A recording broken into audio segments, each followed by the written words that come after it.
आपले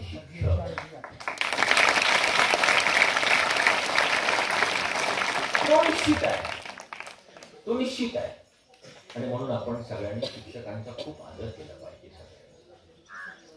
माझ्या बाई जेव्हा भेटतात, माझे शिक्षक जेव्हा भेटतात तेव्हा माझ्या डोळ्यामध्ये पाणी येतं.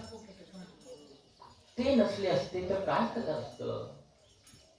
मला वाटतं तुम्ही बहुसंख्य सगळी शेतकऱ्यांची मुलं आहात, पण इतकं उत्कृष्टपणे तुम्ही इथं बसलेला आहात. तुमचा परिपाठ मी ऐकतो तो बाहेर, इथं आल्यानंतर तुमचा परिपाठ मी पाहत होतो. या शाळेची सगळी रचना इतकी सुंदर आहे की तुम्ही खरोखरच भाग्यवान आहात. इतक्या ग्रामीण भागामध्ये असूनही इतक्या सुंदर शाळेमध्ये तुम्ही शिकता आहात. चांगली शाळा म्हणजे काय असतं रे? चांगली शाळा म्हणजे काय असतं? चांगली शाळा म्हणजे उंच उंच इमारती म्हणजे शाळा नसतं बरं का. उंच इमारती, हाय फाय सगळं वगैरे शाळा नसते. लक्षात आलं ना? चांगली शाळा म्हणजे त्या शाळेतले चांगले शिक्षक आणि गुणवत्ता, त्या शाळेची शैक्षणिक गुणवत्ता किती चांगली हे महत्वाचं आहे. तर त्या दृष्टीने खरोखरच मी तर मला 15-20 वर्षापूर्वी आलो होतो तेव्हा शाळेचं हे स्वरूप नव्हतं. मला वाटतं इथं तर गोठा वगैरेच असलं पाहिजे त्यावेळेस. पण मी त्यावेळेस बघितलं शाळेतल्या मुलांची जी अक्षरं होती त्याने मी इतका इम्प्रेस झालो होतो की मी 20 वर्ष जेव्हा जेव्हा मला संधी मिळेल तेव्हा तेव्हा मी सांगत होतो की किती सुंदर अक्षर आहेत या मुलांची, किती छान अक्षर आहे. म्हणजे आता अक्षर हे जसं तुमच्या व्यक्तिमत्वाचं लक्षण आहे तसंच आता संभाषण, व्यक्तिमत्व विकास हे सुद्धा आपलं लक्षण आहे.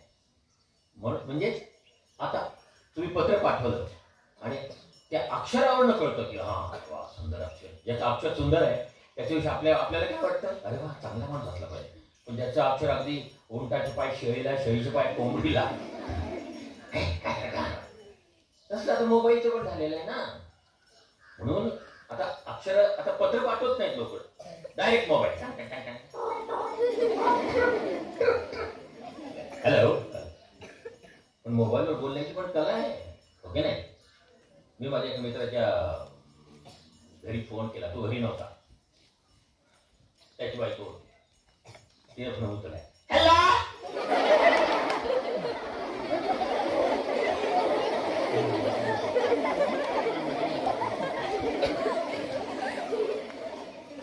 हो आहे का रमेश घरी आहे का? नाही नाही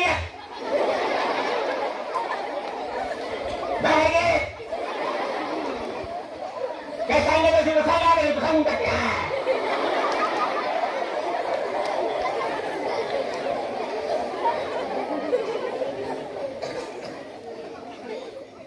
दुसऱ्या मित्राच्या घरी फोन केला, हॅलो हॅलो. हा भाऊजी नमस्कार, कसे आहात तुम्ही? अहो नाही घरी नाहीये, तुमचा काही निरोप असेल तर मला सांगा, मी त्यांना सांगते. 2 जणांचे हे आवाज आहे. पहिल्या आवाजाला तुम्ही हसला म्हणजे त्या बाईचं व्यक्तिमत्व तुमच्या लक्षामध्ये आलं असेल. घरामध्ये ती किती नवऱ्याला ठोकत असेल.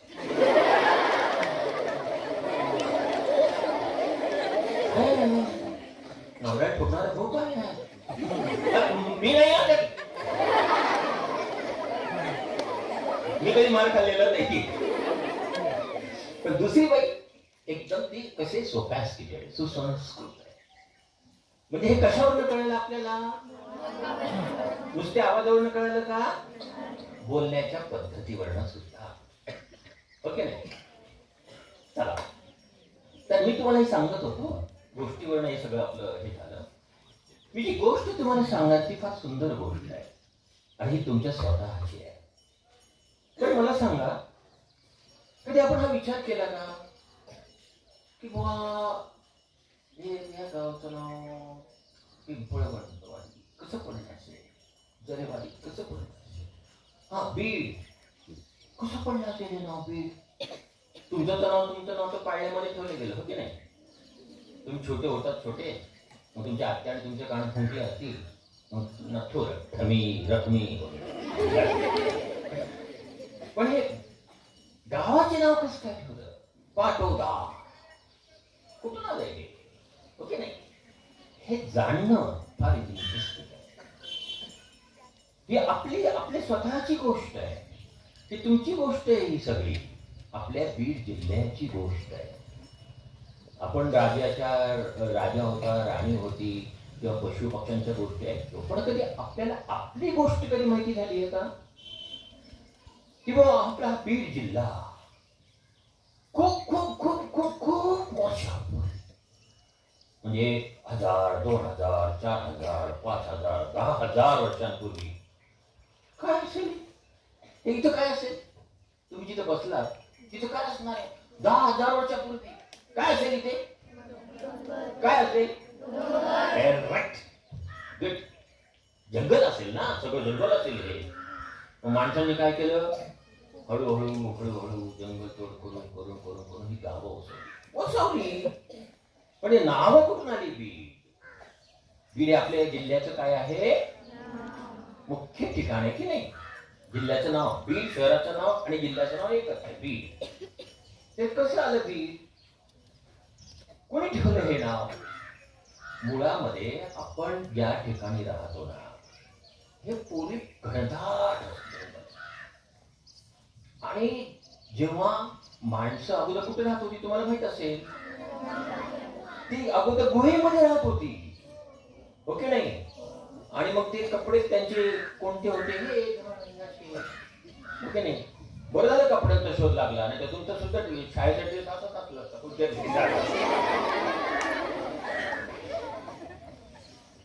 जरीवाडीच्या शाळेचा ड्रेस काय? खाली आंब्याच्या झाडांची पानं. पण कपड्याचा शोध लागला. हा शोध कसा झाला? फार फार फार इंटरेस्टिंग आहे. तर अश्मक खूप अगोदर जेव्हा नागरिकीकरण सुरू झालं माणसाचं, माणूस अगोदर नागरिक नव्हता बरं का, तो अगोदर पशु होता, आपण जनावर होतो अगोदर. तसे आताही जनावरच आहेत आपण आपले, कारण की आपण जातीवाद पाळतो, आपण धर्मवाद पाळतो, आपण मुलगा मुलगी भेद पाळतो, आपण गरीब श्रीमंत भेद पाळतो, शेताचा उपाशी असला तरी आपण पोटभर जेवतो. हे सगळं काय जनावरच लक्षण आहे ना? हे असं वागत नाही ती माणसं, ओके? हे माणूस व्हायला, माणसाला जनावरापासून माणूस व्हायला हजारो वर्ष लागली. नागरिक, आणि मग त्याचं नागरिकीकरण. नागरिकीकरण म्हणजे काय? की बुवा आपल्या घरातलं सांडपाणी इतरांच्या घरात जाऊ नये म्हणून आपण काय केलं? नाली काढली बाहेर, हो की नाही? मोहन जोदडो हडप्पा नाव ऐकलं असेल ना तुम्ही कधी? त्याच्यामध्ये बघितलंय की अशा छोट्या छोट्या नाल्या आहेत, म्हणजे इतरांच्या घरात पाणी जाऊ नये म्हणून. आणि आता काय करतो आपण? इतरांच्या घरात पाणी कसं जाईल याची काळजी घेतो. म्हणजे माणसाची प्रगती झाली का अधोगती? हे कळायला मार्ग नाही. अश्मक नावाचा जो भाग, 12 जे आपली महाजनपद होती त्यात अश्मक एक महाजनपद होतं. म्हणजे आता काय झालं होतं? माणसाचं नागरीकरण व्हायला सुरुवात झाली. त्या अश्मक महाजनपदामध्ये आपला बीड जिल्हा होता. आणि आता आपण म्हणतो या देशावर या राजाने राज्य केलं, इतिहासामध्ये ते वाचत असेल का सगळं, ओके नाही? याने राज्य केलं, त्याने राज्य केलं, वगैरे वगैरे. पण तसं बीडवरला पहिला राजा कोणता? कोणी बीडवर पहिलं राज्य केलं? हा कधी आपण विचार केलाय का? ही आपली गोष्ट आहे, ही तुमची गोष्ट आहे, आणि ही गोष्ट तुम्ही दुसऱ्यांना सांगायची आहे, तुमच्या लहान भावंडांना सांगायची. आपल्याकडे पहिला राजा होता, त्याचं नाव होतं शालिवाहन. काय नाव होतं? हा, शालिवाहन. यांना सातवाहन असं सुद्धा म्हटलं गेलेलं आहे. आणि हे सगळे राजे कुठला होता? हा दक्षिणेमधले राजे, आंध्र प्रदेशात, आंध्र भाग म्हणतो त्यांना, दक्षिणेमधले राजे होते. त्याच्यामुळे शालिवाहन किंवा नंतरच्या काळामध्ये त्या राजांचा काय पुरावा आहे का? तुम्ही मला केव्हाही उठून प्रश्न विचारू शकता, आणि प्रश्न विचारणारी मुलं मला विलक्षण आवडतात. माझं भाषण झाल्यानंतर किंवा मध्ये पण तुम्ही विचारू शकता, असं काय नाही. केव्हाही तुम्हाला जे वाटलं ना, एखादी शंका मनामध्ये आली की मला विचारायचा प्रश्न, हा प्रश्न विचारणारी मुलं विलक्षण आवडतात आपल्याला. गप्प बसले अजिबात नाही. ओके, पाऊस पडेल का? काय प्रश्न विचारले पाहिजेत मुलं, ओके नाही? आणि प्रश्न केव्हा विचारले जातात?